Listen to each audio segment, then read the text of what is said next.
وعلى آلك وأصحابك يا سيدي يا حبيب الله.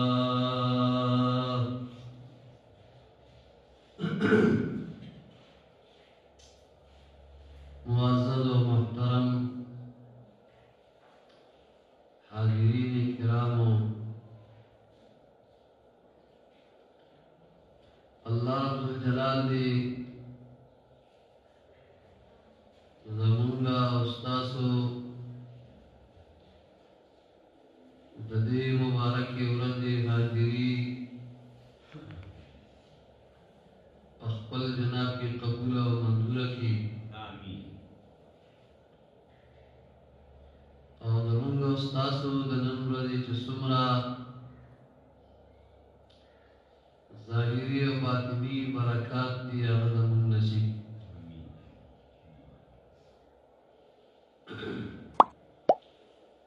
मुंगा उतासो रब्बुल जलाल बिया द जुमे मुबारक रोज़े तरावुर सऊलू अल्लाह ला पदेवान लाख लाख हमदुनत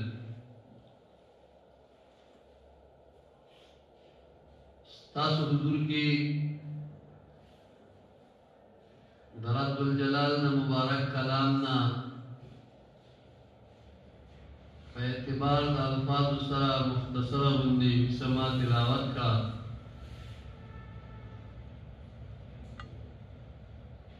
चिपागे की अल्लाह जल्ल जलालुहु मुंगा तासुता यो हकीकत बयान करे दे और दारंगे द आखिर ज़मान द फितनो द सेलाकुनु ना और दारंगे द मादा परस्तु खल्कु द दजल व फरेब नए मुंगत आगागिरा कड़ेदा चियर दाद गंदा ज़हन खावंदान दबी ज़हनुना खराब न की पाकिदो वल्ला हमला न की और कचरिया वैदा धोखा व फरेब जोड़वल गवाड़ी नो दुई सरब पा दलील और सबूत के रब्बुल जलाल कलाम भी मुंगा तासु अल्हम्दुलिल्लाह वल मिन्ना पदे आखिर ज़माने के दा सुन्नत व जमात खल्क्यू और दा मुंगा तासि बांदी रब्बुल जलाल ने रबिया मेहरबानी ज़का च दे वक्त की फला क़िदा बच सातल दाढ़ीर ज़रूरी दी ढेर अहम दी अल्लाह ने ज़मूंगा दा क़ाइदो ज़मूंगा आमाल व अखलाक व इस्लाम अल्लाह ने मुंगला बखवल शरीयत और तरीक़त बांधे इस्तिक़ामत राय ज़कची इस्तिक़ामत दाढ़ीर ज़रूरी सिज़े सूफिया व पनिस बांधे अल इस्तिक़ामत खैरुम मिन अल्फ करामतिन इस्तिक़ामत शरीयत और तरीक़त बालिदा ज़र करामात न अफज़ल व बेहतर मुंगा ला पकार दी ची मुंगा पे इस्तिक़ामत बांधे मंगोले उलगाओ और दारंगी द अल्लाह दा अज़ाब ना द कहर ना मुंगा बच दा अल्लाह दा नेकानो सुलहा व बंदिगानो दा बेदबो ना बच खल्क जान ला किस्मा किस्मा ظاهري هیلې او بانې جوړې کړې دي او د خلکو ذهنونه په داسې طریقې سره ګنده کوي چې هغوی وایي چې دا خو یو ډېر پاک او صحیح خلک زه به تاسو ته د هغې نشاندهي وکړم کله چې دوی خلقو ته دا خپله عقیده ظاهروي په داسې طریقې سره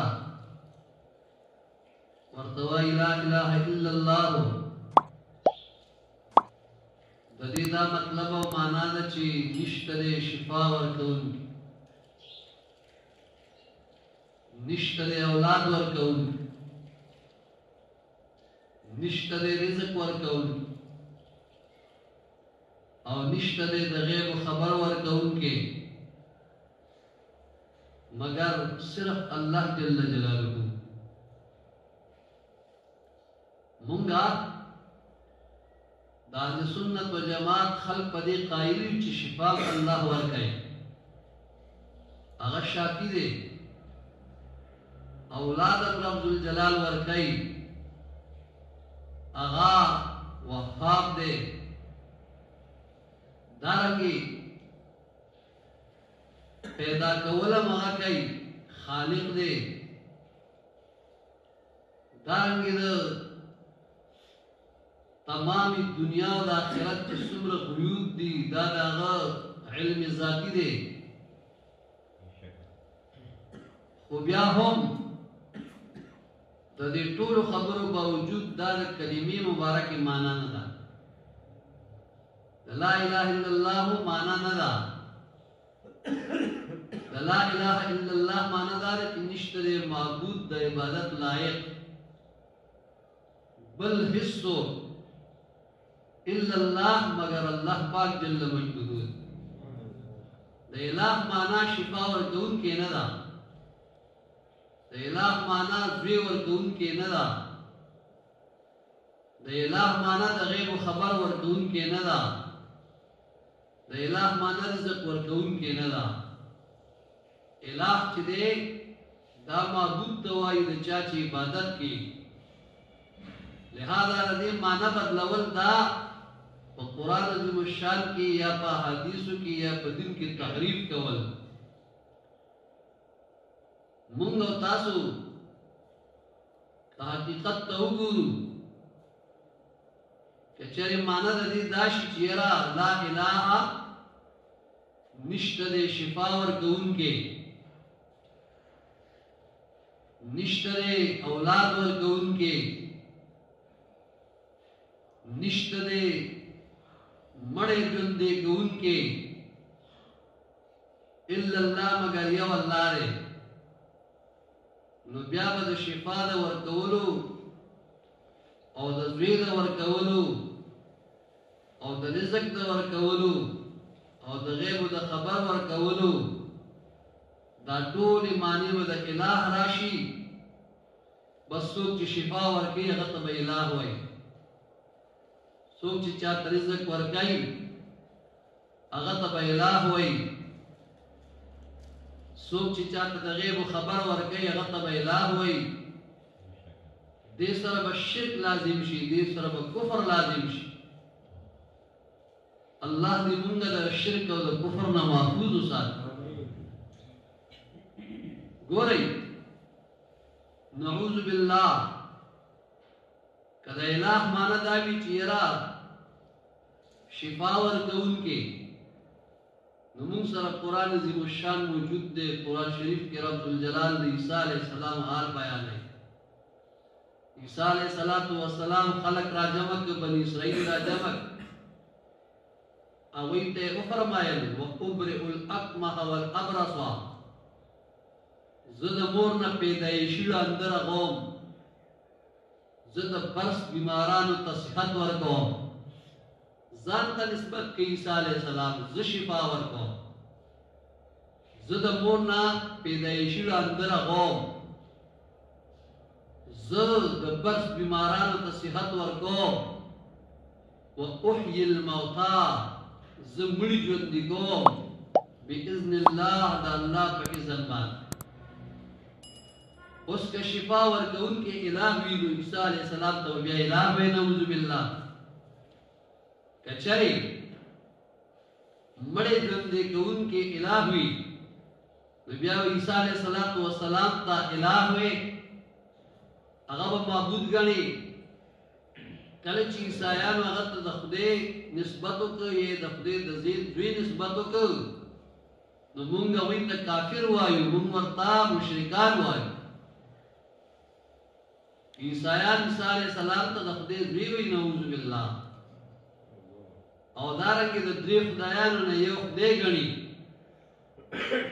هغوی د تثلیث د عقیدې قایل مونږ خو د دې قایل نه یو نو د الہ معنا رزق ورکوونکی نه دی د الہ معنا شفا ورکوونکی نه ده د الہ معنا د غیب خبر ورکوونکی نه ده د الہ معنا د معبود د عبادت لایق او مونږ په تمام جهان کې د الله جل مجده نه بغیر بل څوک معبود نه ګڼو معبود برحق مغره پیغمبرم معبود کې دی نشي فرشتي معبود کې دی نشي اولیاء معبود کې دی نشي نور اوس وګبه ودی غاڼي لوټي بوټي دا یې سم معبود کې دی نشي چا چې د دې عبادتونه کړی دي هغه ته مشرکین وایي مونږه چې حقیقت تراشو نو د الہ معنا چې دینو شفا ورکوونکی نه ده بلکې بیا به شرک لازم شي چې یاره عیسی علیه السلام خلکو ته وفرمایل چې وابرئ الاکمه والابرص زه د مور نه پیدایشي ړانده رغوم داسې ړوند چې هغه به د مور نه پیدایشي ړوند پیدا شوی و هغه به چې عیسی علیه السلام له راوست عیسی علیه السلام به خپل لاس مبارک د هغه په سترګو باندې راکړ شخ به ورباندې وکړ هغه پیدایشي ړوند به بینا شو سترګو ته به نظر راغی دارنګې د برګي مرض خاون سپین مرض چې په چا باندې ولګي ټاکي ټاکي او بیا بدن باندې ټول خور شي دې ته د برس مرض وایي دارنګې دا یو لا علاج مرض عیسی علیه السلام چې په کومه زمانه کې الله پیدا کړ هغه زمانه کې عروج د طب ډېر حکیمان ډېر کمال ته رسېدلي هغه طبیبانو هغه حکیمانو هغوی به د هر یو مرض علاج کولی شي دوی به چې دوی ورکا یقیني هغه مریض به د هغه مرض نه خلاص شي لیکن هغوی په دوایي سره په هغه زمانه کې د مور نه پیدایشي ړوند نه شو رغولی د برس د مرض علاج هغوی سره نه و په دوایي باندې مړی ژوندی کولی نه شي دې وجې نه الله پاک عیسی علیه السلام ته په هغه وخت کې دغه معجزې وایي چې دا څومره مد مقابل خلق و هغې ورله عاجز مقابله کې راوست طبیبانو د مور نه پیدایشي ړوند نه شو رغولی عیسی علیه السلام به رغو دوی به د برس مریض ته صحت نه شو ورکولی په دوایانو سره عیسی علیه السلام به پې دم واچو په بدن به یې ورته لاس مبارک راښ کړ د برس د مرض نه به هغه جوړ شو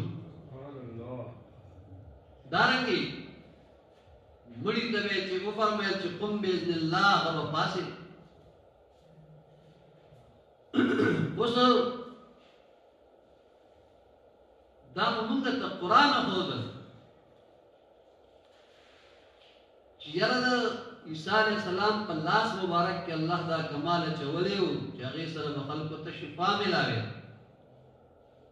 نو د الہ معنا شفا ورکوونکی نه ده ورنه بیا به عیسی علیه السلام ته د الہ نسبت راشي دارنګې د مړي ژوندي کول دا د الہ معنا نه ده بیا به عیسی علیه السلام ته د الہ نسبت راشي نعوذ بالله د الہ معنا زوی ورکوونکی نه من قرآن عظیم الشان تراشو وګو چې مریم بی بی په خپل کور کې ناسته وه الله پاک جبرائیل علیہ السلام راولېږه د انسان او د بشر په شکل کې د دې کور ته داخل شي رب ذوالجلال فرمایي فارسلنا الیها روحنا موږ خپل روح یعنی جبرائیل علیہ السلام دې ته ولېږه فتمثل لها بشرا سویا دغه جبرائیل علیہ السلام مکمل د بشر په شکل کې دې ته مخامخ کور ته راغی کله چې دې وکاته چې یاره دا خو پردی نارینه زما کور ته زما د اجازت نه بغیر راننوته زه خو ډېره حیاداره او پاکدامنه بیبي یم دې وجې نه بیبي مریم رضی الله تعالی عنها آواز ورکړ قالت انی اعوذ بالرحمن منك ان كنت تقیا د قرآن وینا د سورې مریم کې الله جل مجده فرمایي چې دغه مریم بی بی رضی الله تعالی عنها ورله آواز ورکړ قالت انی اعوذ بالرحمن منك زپ الله جل مجده سره تانه پناه حاصلو ان كنت تقیا کته د الله نه یریدونکي ته خو پردې سړی زما کور ته زما د اجازت نه بغیر څنګه راننوت زه خو ډېره حیاداره بیبي یم زه خو ډېره پاکدامنه بیبي یم زما کور ته خو لا تر ننه پورې غیر محرم سړی نه دی راغلی او ته زما کور ته داخل شوې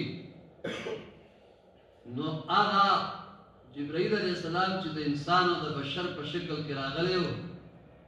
هغه ورله جواب ورکوي قال انما انا رسول ربک اے مریم بی بی مخفه کېږه مه ګبراوېږه کلمه د حصر په سر کې استعمالوي انما بېشک همدا خبره ده او بله نه ده انا رسول ربک زه ستا د پروردګار جل مجده استازی یم زه الله رالېږلی یم په خپله نه یم راغلی د څه دپاره راغلی یم یو مقصد دپاره راغلی یم هغه مقصد دا دی لاهب لک غلاما زکیا دې دپاره راغلی یم چې زه تا له یو پاک زوی درکړم جبرائیل علیہ السلام ځان ته نسبت کوي اهبو چې دی دا د واحد متکلم صیغه ده ورته فرمایي دې دپاره راغلی یم لاهب لک غلاما زکیا چې زه تا له یو پاک زوی درکړم د قرآن وینا ده جبرائیل علیہ السلام وینا ده زه خو هسې نه یم راغلی زه خو د یو مقصد دپاره راغلی یم هغه مقصد دا دی الله رالېږلی یم دې دپاره لاهب لک غلاما زکیا چې زه تا له یو پاک زوی درکړم جبرائیل علیہ السلام ځان ته نسبت کوي چې زه تا له زوی درکړم اوس که د اله معنی زوی ورکوونکی شي نو جبرائیل علیہ السلام ته به نعوذ بالله د اله نسبت راشي ځکه دا د اله معنی نه ده ما تاسو ته ووي چې مونږ دا عقیده لرو چې الحمدلله والمنه الله شفا ورکوي الله اولاد ورکوي الله تعالی جل جلاله مړین ژوندي کوي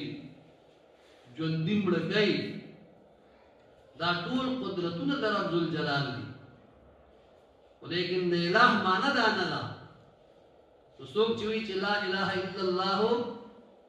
نشته د شفا ورکوونکی نشته د اولاد ورکوونکی نشته د مړی ژوندی کوونکی نشته د غیب خبر ورکوونکی الا الله مگر یو الله نو دا دې د کلمې په معنا کې تحریف کوي او غلطي دا کوي چې د شفا د ورکولو معنا چې دی نو د اله دا کوي د اله معنا مړی ژوندی کوونکی یادوي نو که چېرې د اله معنی دا شي نعوذ بالله ډېر لوی فساد به برپا شي. بیا به خلک عیسی علیه السلام ته د الہ نسبت کوي چې قرآن وایي چې یاره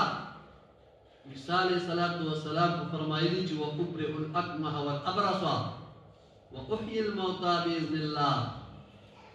زه د مور نه پیدایشي ړنده راغوم، زه د برس بیمارانو ته شفا ورکوم، زه مړي ژوندي کوم د الله تعالی جل جلاله په اذن سره. او بل دا ده چې وأنبئکم بما تأکلون وما تدخرون فی بیوتکم. زه تاسو ته د هغې خبر هم درکوم چې تاسو په خپلو کورونو کې څه خورئ او ځان له څه ذخیره او جمع کوئ. عیسی علیه السلام د هغې کورونو ته نه وتلی، بلکې دی به په خپل ځای کې تشریف فرماو. څوک به چې راله ورته به یې وفرمیل تا نن په کور کې فلاني څیز خوړلی، هلک ته به یې ورشه مور د الله په فلاني ګوټ کې په بړستن کې فلاني څیز ایښودی، ورشه هغه راوال. هغه هلک به چې لاړو مور ته ویل ما دا فلاني څیز راکړه، هغې به ورته نشته. سیده به لاړو بړستن به یې اوچته کړه، څیز به یې راواخیستې داسې بچیه تا ته چا وي؟ ما ته عیسی علیه السلام. اوس د غیب خبر عیسی علیه السلام ورکړ، که ته وایې چې د غیب خبر ورکوونکي ته الہ وایي، د الہ دغه معنی راځي، نو بیا خو تا چې دی عیسی علیه السلام ته د الہ نسبت وکړو، نعوذ بالله. مونږ خو عیسی علیه السلام ته الہ نه وایو، ځکه چې د الہ معنا د غیب خبر ورکوونکی نه ده. د غیب خبر ورکول دا خو د ډیرو واقعاتو نه ثابت دي. انبیاء کرام علیهم الصلوات والتسلیمات د غیب خبر ورکړی دی، اولیاء الله ورکړی دی. که ته وایې چې د غیب خبر ورکول دا د الہ معنا ده، نو بیا خو دې ټولو ته تا د الہ نسبت وکړو. زه به تاسو د هغې مثال لرم په کتاب المغازی د بخاري شریف 2 جلد چې سبا ده به د بدر په میدان کې جهاد کې غزا به کېږي، او یو ورځ وړاندې حضور صلی الله علیه وسلم د بدر میدان ته راغی، نیزه ورسره وه، او په هغه نیزه باندې حضور علیه السلام په میدان د بدر کې 14 دایرې ولګولې. اولې چې ولګوله ویې فرمیل هذا مصرع فلان، دا د فلاني کافر سردار د پریوتو ځای دی، سبا به دې ځای کې هغه مردارېږي. بله کرښه یې ګول دایره وواله، ویې فرمیل هذا مصرع فلان،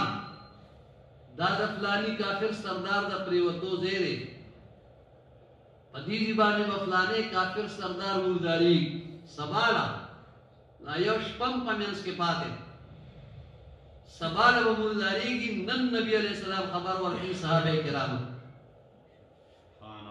14 دایرې ولګول. کله چې سبا جنگ شروع شو، کله چې جنگ فتح شو، صحابه کرام راغلي ویې کاته او بیا کافران مردار شوي، په هغې کې 14 سرداران مردار شوي د کفارو. کمې کرښې چې نبي علیه السلام په نیزه لګولې وي، د هغې کرښې د پاسه هغه کافر پروت و سردار، کوم چې نومونه پرون نبي علیه السلام اخیستي. اوس که چېرې د غیبه دا خبر ورکول د الہ معنی وي، بیا به نبي علیه السلام ته د الہ نسبت راځي، نعوذ بالله. دا د الہ معنی نه ده. ګورئ ابو بکر صدیق رضی الله تعالی عنه د حضور صلی الله علیه وسلم صحابي دی، د نبی علیه السلام یار دی، د نبی علیه السلام سخر دی، خو پیغمبر نه دی، صحابي دی، د الله ولی دی. ګورئ خپل لور مبارکه بی بی عائشه رضی الله تعالی عنها کېنوله، بچیه تا ته وصیت زما د وفات نه پس زما فلانې نومې باغ دا به په خپل 2 وروڼو باندې او په خپلو 2 خویندو باندې د الله د کتاب او زما د سنت، زما د محبوب د سنتو مطابق تقسیم کړي. بی بی عائشه رضی الله تعالی عنها ورته فرمایي قربان ما ته پته ده زما دوه لوڼه دي یو عبدالرحمن دی بل محمد دی لیکن خور خو زما یو ده هغه بی بی اسماء رضی الله تعالی عنها زما خو دوه خویندې نه دي دوه مې وروڼه دي خور مې یو ده تاسو راته وصیت کوئ چې په دوه وروڼو په دوه خویندو به د الله د کتاب مطابق او د محبوب علیه السلام د سنتو مطابق دغه باغ تقسیم کی نو قربان خور خو زما یو ده ابوبکر صدیق رضی الله تعالی عنہ ورته فرمایي اے بچیا ته خو زما لوري لیکن په دې باندې کې ما بل واده کړی دی د هغې بیبي نوم دی بنت خارجه هغه حامله ده د هغې په ګېډه اولاد دی دغه اولاد به زما د وفات نه پس د هغې پیدا کېږي جینۍ به وي دا به ستا خور وي ای بچیه د هغې سم پکې و ګوره هغه په بانډه کې اوسېږي الټراساونډ یې وله نه دی کړی دارنګې په کمپیوټر باندې نه ده کتلې دا د ده مبارک کرامت دی بیبي عایشې رضی الله تعالی عنها ته د غیب خبر ورکوي ورته فرمایي ستا هغه دویمه مور بنت خارجه د هغې په ګېډه چې کوم اولاد دی هغه زه وینم چې دا جینۍ ده دا به زما د وفات ته زما د وصال نه پس دنیا ته راځي دا به ستا خور ګرځېږي د هغې خیال پکې هم وساته د هغې حصه پکې هم ورکړه نو ګوره که چېرې د غیب خبر ورکوونکی اله وي بیا به ابوبکر صدیق رضي الله تعالی عنہ ته د اله نسبت راځي نعوذ بالله داسې ډېر واقعات نبی کریم صلی الله علیه وسلم حضرت معاذ بن جبل رضی الله تعالی عنہ د یمن گورنر مقرر ورته فرمایل ته د یمن گورنر شو د تلو په وخت کې ورته فرمایل اے معاذ کال پس چې ته راځې نو بیا به زما په روزې مبارکې باندې تېرېږي ستا به ما سره ملاقات نه کېږي کال چې تېر شو چې راغی د نبي علیه السلام وصال شوی و د نبي علیه السلام د روزې مبارکې په خوا کې تېر شو وی ما ته نبي علیه السلام د تلو وخت کې فرمایي ته به زما د روزې مبارکې په خوا کې تېرېږي د خپل وصال خبره هم وله ورکوي داسې د عقاید و جهان صلی الله علیه وسلم مبارک د صحابه کرام حالات چې علماء دا موږ ته بیان کړي ابراهیم دهلوي صاحب دا چې دی په هندوستان کې یو عالم تیر شوی یو کتاب لیکلی په هغې کې دا واقعه ذکر کړې چې یو ځلې حضرت علی کرم الله وجهه د سحر په وخت کې چې نور کله به تهجد له پاسېده په دې شپه باندې اوده پاتې شي اوس د دې سبع صادق نه لږ مخکې خوب ویني ګوري چې نبی کریم صلی الله علیه وسلم په مسجد نبوي صلی الله علیه وسلم کې مصلی باندې تشریف فرمان دې فرمایي زه جمعات ته مسجد نبوي ته رالم ما چې وکاته د نبی علیه السلام مخې ته د کجورو ټوکرۍ پرته وه شکرۍ پرته وه ما ته حضور علیه السلام وفرمایي ای علي صاحب راشه دا د کجورو دا ټوکرۍ واخله دا شکرۍ واله په دې صحابه کرامو باندې چې څومره صفونو کې ناست یو یو کجوره پې باندې تقسیم دې فرمایي په خوب کې ما ټولو له یو یو کجوره ورکړه کله چې ټولو صحابه کرامو باندې کجورې تقسیم شي ما هغه شکرۍ کې چې کومې کجورې باقي پاتې وې مې راوړې د نبي علیه الصلاة وسلام مخې ته مې کېښود ما ته نبی علیه الصلاة وسلام وفرمیل چې ای علي صاحب تم ترې خپله کجوره واخله وی ما د هغې نه کجوره واخیسته چې مې خوله کې واچول هغې ډېر خوند راکړ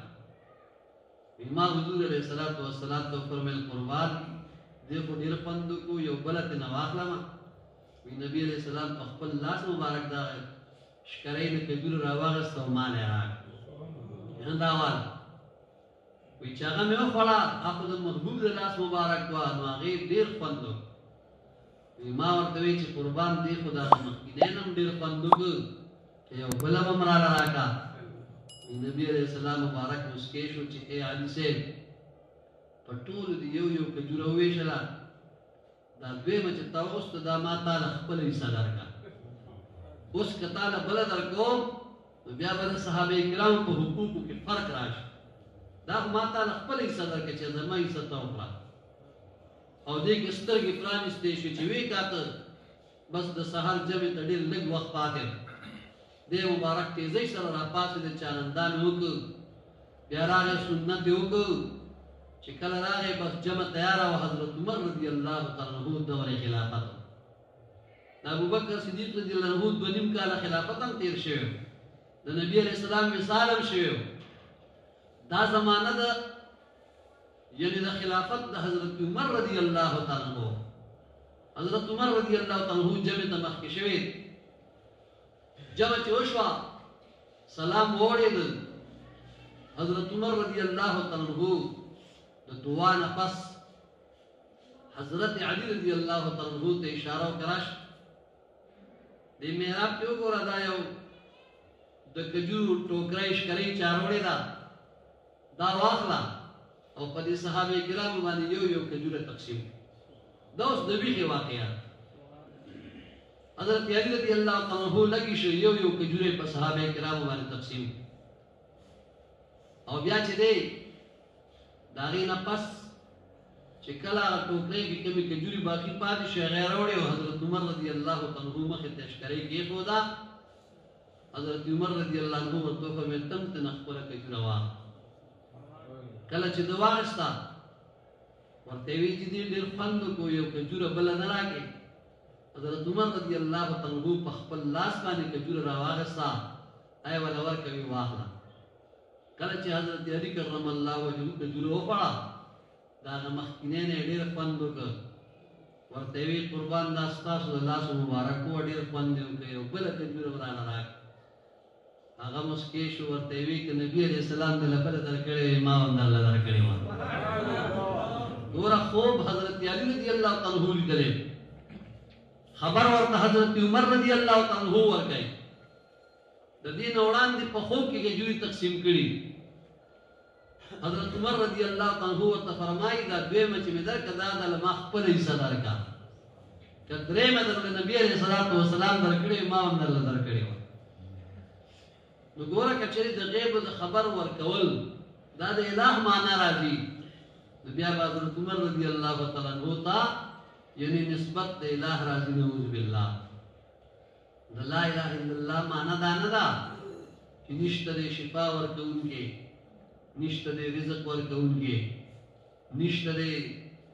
د غیبو خبر ورکوونکی او نشته د اولاد ورکوونکی دا ټولې معنی چې د دې کوي